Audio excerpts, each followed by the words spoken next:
नमस्कार। आज हम एक ऐसी यात्रा पर चल रहे हैं जहां हजारों साल पुरानी कहानियां समंदर की गहराइयों में छिपे एक सच से जा मिलती हैं। जी हां, हम बात कर रहे हैं भगवान कृष्ण के पौराणिक शहर द्वारका की। तो ये कहानी शुरू होती है साल 1983 में। गुजरात के तट के पास आर्कियोलॉजिकल सर्वे ऑफ इंडिया की एक टीम समुंदर के गहराइयों में उतरती है और वहां पानी के नीचे रेत के बीचों बीच उन्हें कुछ ऐसा दिखाई देता है जो कुदरती तो बिल्कुल नहीं लगता।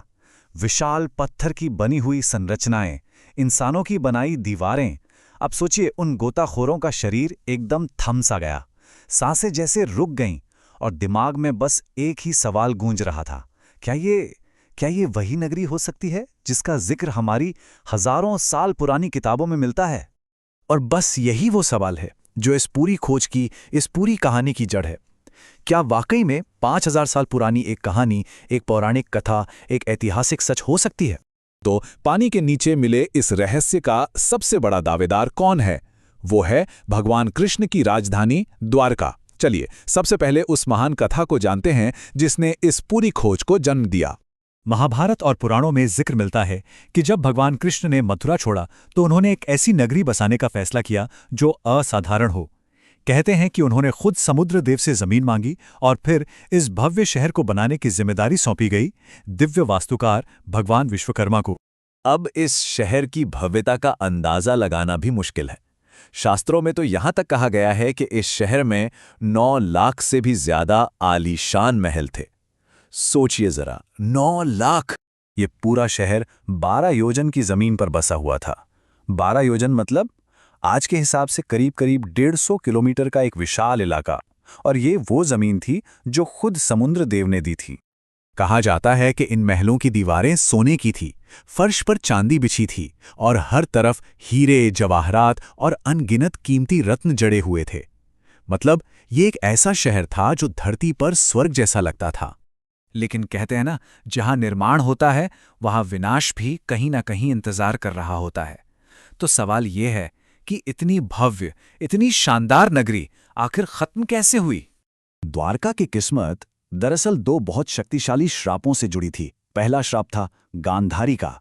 महाभारत युद्ध के बाद अपने बेटों के शोक में डूबी गांधारी ने कृष्ण को श्राप दिया कि जैसे उनका वंश खत्म हुआ, वैसे ही कृष्ण का यदु वंश भी आपस में लड़कर खत्म हो जाएगा। और दूसरा श्राप ऋषियों ने दिया था, जब कृष्ण के बेटे साम ने उनका मजाक उड़ाया था। गुस्से में ऋषियों ने उसे श्राप दिया कि वो एक ऐसे लोहे के मुशल को जन्म देगा जो पूरे यदुवंश के विनाश की वजह बनेगा। और हुआ भी बिल्कुल वैसा ही। ये दोनों श्राप सच साबित हुए। सबसे पहले उस श्रापित लोहे के मुशल को पीसकर पाउडर बनाया गया और समुंदर में फेंक दिया गया। फिर यदुवंशी घमंडी और अधर्मी हो गए। वो सही गलत का रास्ता ही भूल गए। इसके बाद एक त्योहार के दौरान नशे में धुत होकर उन्होंने आपस में ही लड़ना शुरू कर दिया और एक दूसरे को मार डाला। और आखिर में जैसे ही भगवान कृष्ण ने इस दुनिया को छोड़ा, समुंदर ने अपनी दी हुई जमीन वापस ले ली और पूरी की पूरी द्वारका नगरी हमेशा के लिए पानी में समा गई।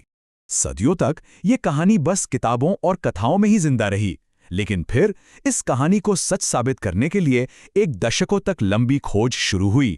और इस खोज के हीरो थे डॉक्टर S.R. राव।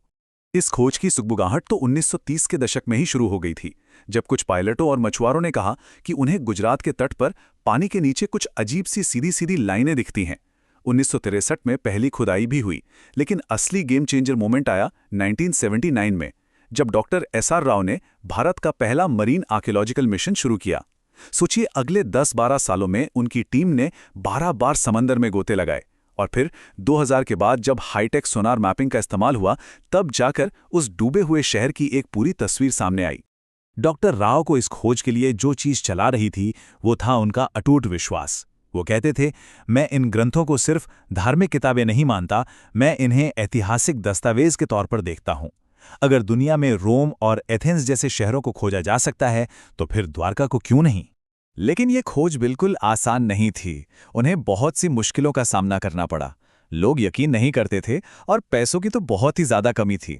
आपको यकीन नहीं होगा, लेकिन उन्होंने अपना पहला मिशन सिर्फ 800 रुपए के बजट में शुरू किया था। आज के जमाने में तो सोचना भी मुश्किल है। पर उनकी जिद और मेहनत आखिरकार रंग लाई। तो चलिए अब देखते हैं कि जब विज्ञान का सामना इन प्राचीन कहानियों से हुआ तो समुद्र की गहराइयों से आखिर क्या-क्या निकलकर सामने आया। और जो मिला वो सच में हैरान कर देने वाला था। आप जरा शास्त्रों में लिखी बातों और मिले हुए सबूतों का मिलान देखिए। ग्रंथों में कहा गया है कि शहर की दीवारें बहुत मजबूत थीं और पानी के नीचे क्या मिलता है? 560 मीटर लंबी पत्थर की दीवार। ग्रंथों में एक बड़े बंदरगाह का जिक्र है और खोज में 30 से ज्यादा पत्थर के एंकर मिलते हैं। भव्य महलों की बातें हैं और यहाँ एक पूरे के पूरे सुनियोजित शहर की नींव और बड़े-बड़े खंभे मिलते हैं। ये सिर्फ एक इत्तेफाक तो नहीं हो सकता है ना?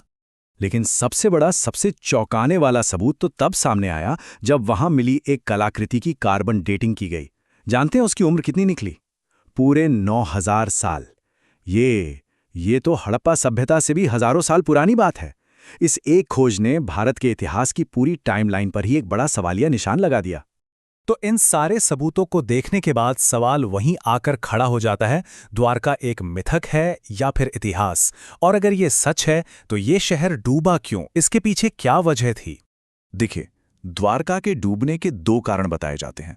एक है पौराणिक कारण कि श्राप सच हुए और एक युग का अंत हो गया, और दूसरा है वैज्ञानिक कारण जो कहता है कि लगभग 5000 ईसा पूर्व दुनिया भर में समुद्र का जल स्तर बहुत तेजी से बढ़ा था। और हो सकता है कि ये 2 अलग-अलग बातें हो ही ना, बल्कि एक ही भयानक घटना को बताने के 2 अलग-अलग नजरिए हों। और हाल ही में इस रहस्य पर एक बार फिर पूरी दुनिया की नजरें गईं, जब इसी साल फरवरी 2024 में भारत के प्रधानमंत्री ने खुद उस जगह पर जाकर समंदर में डुबकी लगाई। इसके बाद तो ये दुनिया के सबसे बड़े आर्कियोलॉजिकल रहस्यों में से एक बन गया है। और ये पूरी कहानी हमें एक आखिरी सवाल के साथ छोड़ जाती है। सोचिए, अगर द्वारका सच में थी तो हमारे प्राचीन कथाओं और ग्रंथों में और न जाने कितने ऐसे सच छिपे होंगे जो बस खोजे जाने का इंतजार कर रहे हैं।